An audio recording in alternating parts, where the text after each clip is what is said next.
Vamos a abrir nuestras Biblias en Génesis 37:28. Dice, y pasaron por delante de él unos mercaderes madianitas, y sacaron a José de la cisterna, y lo vendieron a los ismaelitas por 20 piezas de plata, y llevaron a José a Egipto. ¿Okay? Entonces, puede tomar su asiento. Dice aquí que la prédica del día de hoy se va a llamar José, sufrir para ayudar. ¿Ok? Entonces, la historia de hoy vamos a ver en José, vamos a encontrar que ya hemos hablado otras veces de la vida de este tremendo José, amén. Pero vemos que hoy en día vamos a verlo desde otro punto de vista. Entonces dice, primeramente vamos a ver todo lo que sufrió José, amén. Entonces dice que José sufrió la envidia de sus hermanos, ¿sí? ¿Por qué? Porque no sé, a lo mejor le faltó a lo mejor sabiduría para tratar con los hermanos, a lo mejor no fue de una manera, no sé, como muy inteligente, vaya, para saber sobrellevarlos. Unos hermanos que eran mayores que él, conflictivos, un tanto violentos. Entonces a lo mejor le faltó por ahí un poquito de sabiduría, pero entre una cosa y otra vemos cómo sufrió mucho, ¿sí? Porque fue separado de su familia, porque fue vendido, dice aquí la escritura, que fue vendido por unos mercaderes madianitas, lo vendieron a los ismaelitas, ¿sí? Entonces estos ismaelitas van y lo llevan a vender a Egipto. Entonces él se convierte de ser antes de empezar esto, de empezar con lo que lo vendieron, él tenía una túnica de colores. Esa túnica de colores significaba el principado, significaba que él era el heredero, que era el predilecto del padre. Normalmente el padre a uno de los hermanos le daba la bendición, y aquí en lugar de empezar con el más grande, empezó con el más chico, y era el que lo tenían siempre ahí. Él sabía contar, sabía leer, sabía hacer muchas cosas que los otros hermanos, por estar dedicados a la agricultura, todo eso, pues no sabían. Entonces este muchacho era más inteligente. Entonces por eso cuando lo venden como esclavo, él sobresalía de los demás esclavos, porque no nada más era un esclavo que cargaba y que así, sino que era un esclavo que hacía cuentas. José el soñador, un esclavo que hacía cuentas, un esclavo que escribía, un esclavo que podía redactarte un documento. Entonces sobresalía no como un esclavo, sino más bien como un administrador de empresas, ¿sí? O sea, sabía hacer cosas que los demás no sabían hacer. Entonces vemos cómo fue un proceso que Dios tuvo con él, fue un proceso que Dios lo metió en una serie de eventos desafortunados, como de ahí por ahí una película, ¿no? Una serie de eventos desafortunados. Sí. Entonces vemos cómo primeramente sacado de las cisternas, vendido como esclavo, fue llevado a Egipto, y por lo tanto fue separado de su familia. Un proceso muy duro, fue separado por su familia, no miró a su familia por mucho tiempo. A lo mejor él tenía la idea de que ya no iba a poder ver otra vez a su familia, de que no iba a ver a su gente. Entonces vemos cómo él enfrenta una aflicción, amén. Vemos cómo enfrenta un proceso. Imagínese, no sé, ¿no? O en el Día del Padre, en el Día de la Madre, o el Día del Niño, cómo podemos disfrutar de la familia, ¿no? Y el estar separado de su familia, el ya no poder ver otra vez a su gente, el ya no ver a sus personas, creó en él una aflicción muy grande. Sí, creó en él un proceso duro, un proceso difícil, un proceso que no estaba dentro de sus planes. Él, sus planes, pues era, acordémonos del sueño que él tuvo, que su espiga, decía él, se levantaba arriba, su manojo de espiga se levantaba arriba de todos, y las demás espigas, hasta de los padres y los hermanos, se postraban ante el manojo de él. Entonces él esperaba quizás un sacerdocio, quizás esperaba un principado ahí dentro de su familia. Y cuando es vendido como esclavo, todos esos sueños se van abajo, todas esas ilusiones que él tenía. Y a veces así pasa en nuestras vidas, porque muchas de las veces nosotros tenemos proyectos, tenemos planes, tenemos quizás una empresa por hacer, tenemos una carrera que terminar, tenemos tantas cosas, y nosotros creemos que las cosas van a ser de una manera y resulta que vienen siendo a veces de otra manera muy distinta. A lo mejor se logra igual, pero suelen ser de una manera muy diferente a la manera que nosotros teníamos contemplado. Amén. Entonces, esto es lo mismo que le pasa a José. José comienza su viaje, es llevado a Egipto y es vendido como esclavo. Amén. Entonces, esto lo lleva a apartarse de su familia, lo lleva a vivir una vida en soledad. Él no se sentía solo, él no se sentía que nadie lo apoyaba, estaba solo y verdaderamente nadie lo apoyaba. O sea, esto no era un sentimiento de ansiedad o de soledad, sino que era literalmente soledad. ¿Sí? Su familia lo vende, su familia se deshace de él y y lo hacen los hermanos, agarran unas telas y las destruyen, las desgarran y las ensucian y se las llevan a su padre para decirle, mira, la túnica de colores mira, pues está desgarrada, se lo comió algo, ¿no? Y le hacen creer al padre que el José murió, si no, pues cualquier padre hubiera buscado a su hijo, ¿no? Con desesperación y anhelo, pero le hacen creer que él ya no está, y entonces pues dejan de buscarlo, todos se olvidan de él, y pues no sabían ni dónde quedó, porque pues de ellos lo vendieron unos mercaderes y hasta ahí quedó, ¿no? Entonces viene en Génesis 39:20, vemos una historia, dice, y tomó su mano al siervo de su mujer y lo puso en la cárcel, en el lugar donde estaban los presos del rey, y allí estuvo allí en la cárcel. Ya le había pasado lo peor. Y cuando dice uno, no me puede pasar otra cosa peor, resulta que sí hubo otra cosa peor. Porque ahora ya no era esclavo, ahora ya era encarcelado, ahora ya era una persona que estaba preso, ahora ya era un preso, ahora ya no tenía un esclavo, tiene aunque sea el derecho de estar afuera, el derecho de ir a tomar agua, el derecho de comer, el derecho a un techo, y ya preso, pues no tenía derecho a nada. Sí.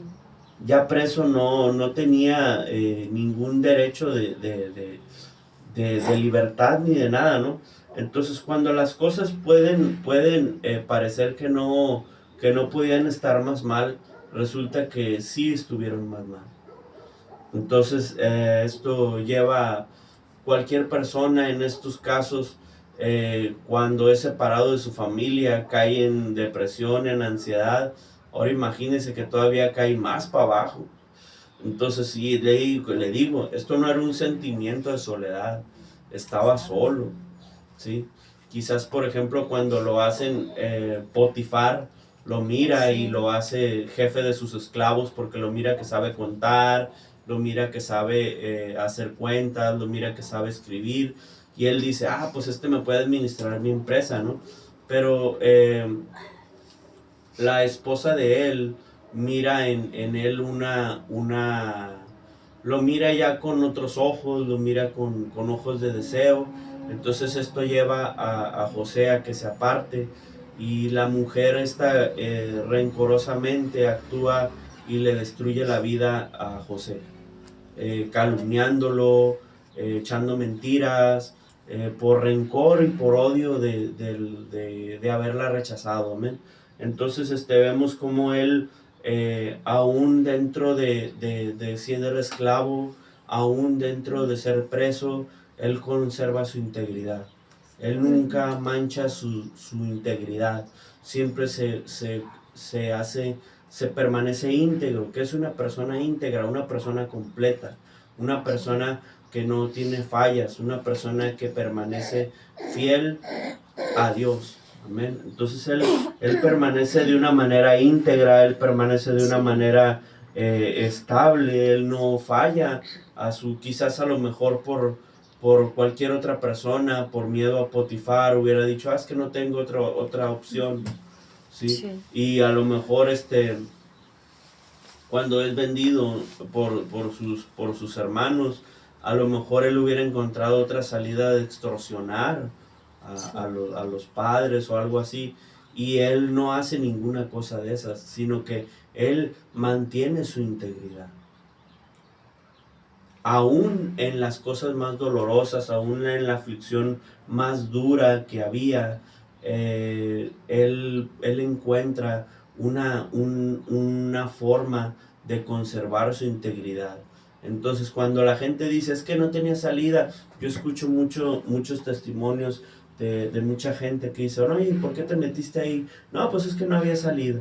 Oye, ¿y por qué llegaste a andar en eso? No, pues es que no había de otra. Oye, pero si trabajabas bien, no, pues es que ya no tenía opción, prácticamente me obligaron. Y vemos a José, que sí tuvo una salida, conservar su integridad. ¿Le fue mal? Sí le fue mal, pero conservó su integridad, se conservó entero, vaya. ¿Sí? Entonces vemos cómo es un encarcelamiento injusto, pero él mantiene su integridad y por lo tanto Dios sigue estando con él. ¿Sí?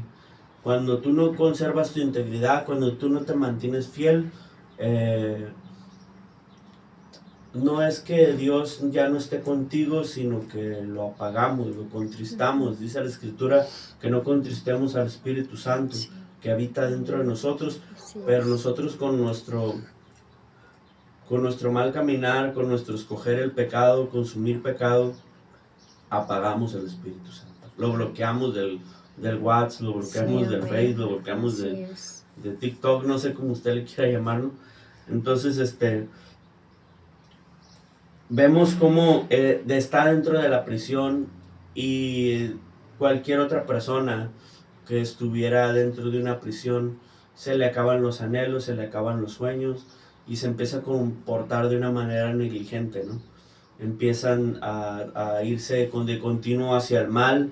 Entonces, no fue el caso de José. José, aún dentro de la cárcel, él siguió manteniendo su integridad y vemos que dentro de la cárcel él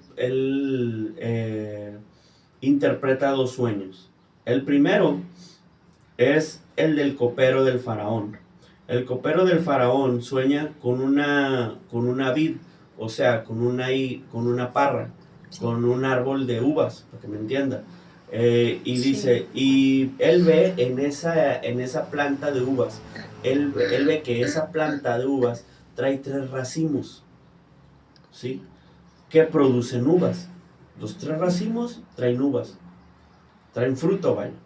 Entonces dice, José lo interpreta y dice, en 3 días será restaurado tu cargo. ¿Por qué? Porque las 3 ramas tenían frutas. Entonces dice, en 3 días, tú que eres copero del rey, tu cargo va a ser restaurado. Entonces luego aparece el otro, que es el panadero del faraón. Este era el copero del faraón. El copero no es otra cosa más que el que prueba la copa antes del que le arrima las copas al faraón, pero también le prueba para que no le pase nada, ¿sí? Para que no le vayan a hacer algo, primero la prueba el copero y luego ya se la da al faraón. Entonces era su trabajo. Entonces el panadero tiene otro sueño, dice, él ve 3 canastas de pan blanco que son comida por las aves. Entonces José se lo interpreta de otra manera, dice, José le interpreta que en 3 días será colgado. Eso es lo que José interpreta. ¿Por qué? Porque las aves del cielo están comiendo. Y normalmente cuando las aves del cielo, acuérdense en la escritura cuando le dice el profeta, le dice, aves del cielo, vengan y coman carne de... ¿Sí me entienden? Sí. Entonces por eso dice, se representa a dónde él iba a llegar. ¿sí? Entonces ya José, estos dos hombres salen, uno para vida, el otro no. Entonces ya salen, ¿no? Y cuando por allá el faraón tiene un sueño. El faraón tiene un sueño que nadie le podía interpretar. Entonces, cuando el faraón tiene un sueño que nadie le podía interpretar, el copero se acuerda de aquel hombre que le interpretó su sueño y fue bien preciso en el sueño. Entonces le dice el copero, ¿no? Le dice, hey, ¿sabes qué? La verdad, pues, el copero recuerda a José y le dice, ¿sabes qué? Allá donde yo estuve en la cárcel cuando me tuvieron injustamente, había un hombre que también lo tenían injustamente y que me interpretó mi sueño. Quizás ese hombre, porque ni los sacerdotes del faraón podían interpretarlo. Y entonces le dice, quizás él te puede interpretar tu sueño. A mí me lo interpretó muy bien. Entonces sacan a José de la cárcel y va y le interpreta el sueño del faraón. Y él interpreta a... El sueño del faraón era que él mira 7 espigas y 7 espigas grandes, bonitas, y 7 espigas flacas y así feas, ¿no? Entonces, las espigas feas se comen a las espigas gordas, ¿no? Y luego después también con vacas. Las vacas, mira, 7 vacas flacas y 7 vacas gordas, las 7 vacas flacas se comen a las 7 vacas gordas, ¿verdad? Entonces, él mira todo eso y le interpreta al faraón, le dice, en tu reinado y se va a ver 7 años de abundancia, seguidos de 7 años de escasez. Entonces, no nada más le interpreta el sueño, sino que lo aconseja al faraón. Aconseja al faraón y le dice, yo te aconsejo que juntes grano durante esos 7 años de abundancia, juntes todos tus graneros, juntes dinero, lo almacenes en tus cuentas de banco, no sé, lo almacenes en los granos almacenados así. Estoy parafraseando en el día de hoy, ¿no? Y le dice, ¿sabes qué? ¿Y para qué? Para que cuando vengan los años de escasez, tú puedas encontrar que haya grano, que haya comida aún en esos tiempos de escasez. Amén. Entonces, dice que el faraón se queda impresionado no nada más por poderle interpretar el sueño, sino por su sabiduría, por su inteligencia. ¿sí? Entonces, la manera de encontrar, como él se acostumbró a manejarle los negocios a su padre, él siempre tuvo eso de administrar bien una empresa. ¿sí? Entonces, para él era algo normal. Y aparte, acordémonos que el papá le enseñó a sumar, leer, escribir, todo eso. Y luego que la túnica de colores que le hizo el papá representaba también un sacerdocio.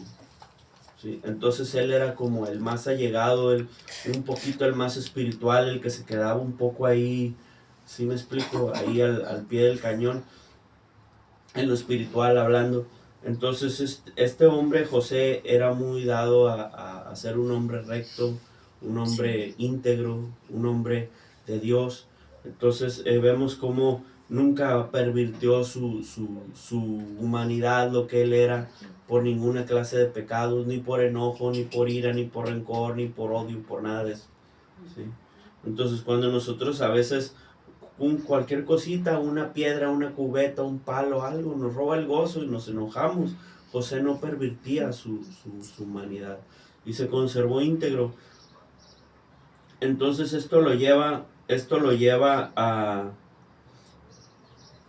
a poder, esto nos lleva a lo que veníamos a hablar el día de hoy. Esto nos lleva a que a veces Dios nos hace pasar por cierto sufrimiento o simplemente nosotros pasamos por nuestro sufrimiento por el mismo pecado que traemos, ¿sí? Entonces, Dios utiliza muchas veces ese sufrimiento para que nosotros podamos bendecir a otra gente. Dios usa muchas veces tu sufrimiento, Dios usa eso que tú padeciste, Dios usa esa enfermedad que tú tenías para que tú después puedas ayudar a otra gente que está pasando por esa misma enfermedad, ¿sí?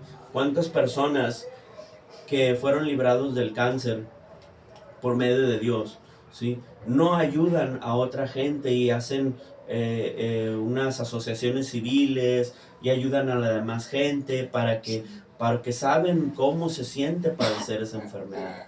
Entonces, vemos también otros tipos de enfermedades que, no sé, pues, por ejemplo, pasamos los tiempos del COVID, como mucha gente que padeció eso, sin ser enfermero, sin ser doctor, se metió a ayudar a otra gente. ¿Por qué? Porque ya sabían lo que estaba padeciendo.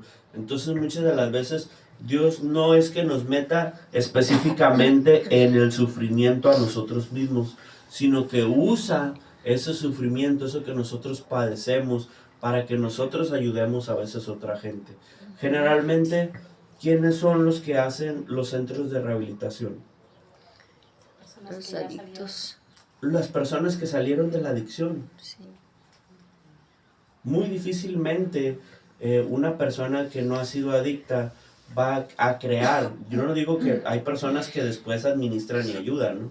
Pero los que crean los centros generalmente son personas que salieron del mismo centro. ¿Sí? Hasta ahorita yo no he conocido a alguien que haya puesto un centro que no venga de un centro de rehabilitación.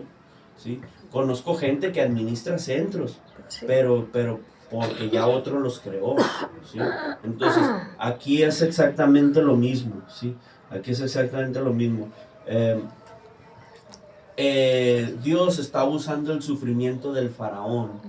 Dios estaba usando el sufrimiento de José, perdón, para ayudar a los demás de ese tiempo, ¿sí? Porque esa hambre que tuvo José, esa sed que tuvo mientras estaba de esclavo, ¿sí? Él pudo ayudar con comida y con bebida a otra gente que estaba padeciendo por eso mismo que él padeció. Entonces muchas de las veces Dios puede usar tu sufrimiento para curar la ansiedad, para curar la enfermedad, para curar el sufrimiento de otra persona. Sí. Una vez yo, pues para nadie, pues yo salí de las pandillas, del alcohol, de todas las drogas, amén. De ahí salí yo. Entonces, me llega, por ejemplo, una vez me comentaba mi esposa, me decía, no, pues es que yo no tengo testimonio. Entonces, le decía yo, le digo, sí tienes testimonio, le digo, porque fuiste esposa de un pandillero. Sí. Sí, sí. Y eso, le digo, quizás no puedes aconsejar a un pandillero, pero sí vas a poder aconsejar a las esposas de los pandilleros. Porque conoces lo que es estar detrás del telón, conoces lo que es estar soportando una persona de esas, que nosotros a veces por esa enfermedad cochina perdemos el control y hacemos tantas burradas. ¿Sí? Entonces le decía yo, digo, sí puedes ayudar a otra gente. Porque sufren una desesperación las esposas, las novias de una persona con esa enfermedad. ¿Sí? La familia sufre mucho.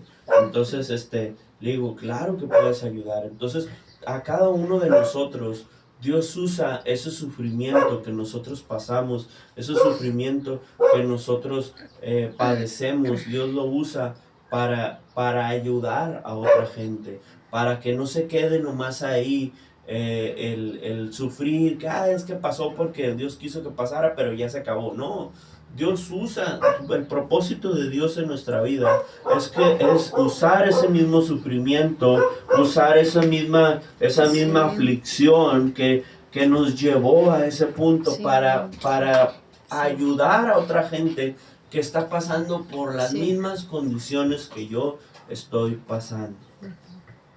Sí. Amén. un universitario que pasa por muchas aflicciones, que pasa por un montón de cosas con los maestros y todo. Quizás el que ya salió de ahí y que conoce las aflicciones que pasan, le puede ayudar a los otros universitarios a que sepan sobrellevar la situación, ¿sí? Entonces Dios nos hace pasar a cada uno de nosotros por diferentes tipos de cosas para ayudar a la otra gente, ¿sí? Igual como lo hizo José, es el clásico ejemplo de cómo José pasó por una aflicción, que era lo que veíamos en la escuela dominical, y al pasar esa aflicción, Dios lo usó. Eso que él había pasado, esa aflicción que él había pasado, la usó para ayudar a otra gente después que estaba pasando por una aflicción parecida a la que él había pasado. Viene la hambruna, no nomás en Egipto, sino por toda la región de aquel lugar. Me atrevo a decir que fue una hambruna mundialmente, pero la Biblia registra que fue por toda esa región. Llegó desde Egipto hasta Israel. O sea que el hambre fue por toda la región. Entonces, cuando viene dice hambruna es que no hay agua y no hay, si no hay agua no hay plantas, si no hay plantas los animales no tienen que comer, y si no tienen que comer pues tampoco hay animales. Entonces ahí es donde viene la hambruna, ¿sí? Que no hay que cosechar, no hay que nada, o sea, se acaba todo se acaba. Fíjese con algo tan sencillo, ¿no? Y todo se acaba, ¿sí? Entonces vemos cómo fue en toda la región. Entonces esto lleva a la familia de José, cuando llegan los 7 años de hambre, lleva a la familia de José a que busquen grano, porque se oía de un hombre famoso, de un hombre sabio, de un hombre prudente, que juntó mucho grano cuando había abundancia, y que había para darle. O sea, el grano que juntó José no más bendijo a Egipto, sino que bendijo a todos los países de alrededor. Fíjese la bendición de Dios por medio de la vida de José. O sea que cuando él estaba padeciendo, en realidad lo estaba preparando para un liderazgo eficaz. Que iba por medio de ese liderazgo, iba a bendecir a las naciones que estaban alrededor. Fíjese qué tremendo. A veces no entendemos por qué estoy pasando esta situación, por qué estoy aguantando esta tremenda, por qué estoy aguantando este tremendo, dicen las mujeres, ¿no? O sea, a veces no entendemos. Sí. ¿Por qué estoy en ese trabajo? ¿Por qué estoy en esa región? ¿Por qué estoy viviendo en ese lugar? ¿Por qué estoy pasando esta enfermedad? A veces uno no entiende ese tipo de cosas. Pero es un proceso para prepararte para un lugar mejor. Es prepararte para un liderazgo, para bendecir a otra gente. Pero uno a veces en medio de la aflicción no lo entiende, uno no comprende, solamente los ojos te dan para ver hasta la silla, hasta la cama donde se está postrado uno, y hasta ahí ve uno. Pero Dios quiere llevarte más allá. Ese es el chiste de la aflicción. No es que Dios meta aflicción en ti, sino que Dios usa tu aflicción, eso que tú estás padeciendo, para que tú ayudes y apoyes a otra gente en otra región y en otro lugar. No es que Dios quiso que Job, que David o que este tremendo José pasara nomás porque sí, nomás para escribirlo en la Biblia y ya. No, era para ayudar a otra gente. Dios los hizo pasar por ciertas cosas. No lo hizo pasar Dios. Dios permitió que pasaran por esas cosas. ¿Para qué? Para que después pudieran ayudar a más gente.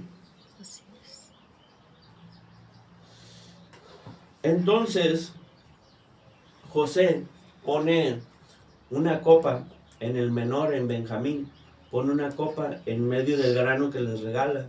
Y luego le dice, no, pues que eres ratero porque te está robando mi copa. Y se va a quedar aquí tu hermano. Y los otros hermanos no querían. Le dice, ok, tráiganme a su padre y les doy a su hermano.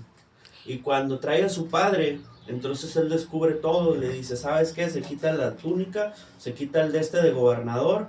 Y le dice, ¿sabes qué? Yo soy José, su hermano, el que ustedes vendieron a Egipto. Y los hermanos se sienten afligidos y avergonzados y se postran y, ay, perdóname y eso. Entonces le dice, hey, no se aflija.